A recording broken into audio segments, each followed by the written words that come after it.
حدثنا حيوة بن شريح قال حدثنا محمد بن حرب عن الزبيدي عن الزهري عن عبيد الله بن عبد الله بن عتبة عن ابن عباس رضي الله عنهما قال: قام النبي صلى الله عليه وسلم وقام الناس معه، فكبر وكبروا معه، وركع وركع ناس منهم، ثم سجد وسجدوا معه، ثم قام للثانية، فقام الذين سجدوا وحرسوا إخوانهم، وأتت الطائفة الأخرى فركعوا وسجدوا معه، والناس كلهم في صلاة، ولكن يحرس بعضهم بعضا۔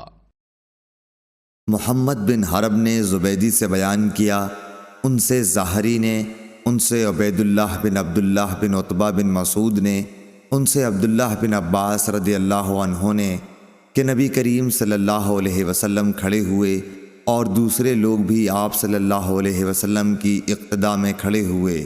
हुज़ूर सल्लल्लाहु अलैहि वसल्लम ने तकबीर कही तो लोगों ने भी तकबीर कही। आप सल्लल्लाहु अलैहि वसल्लम ने रुकू किया तो लोगों ने आपके साथ रुकू और सजदा कर लिया था।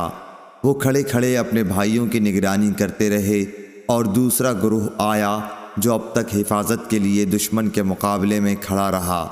बाद में उसने भी रुकू और सजदे किए। सब लोग नमाज में थे लेकिन एक दूसरे की हिफाजत कर रहे थे। सही बुखारी हदीस नंबर 944।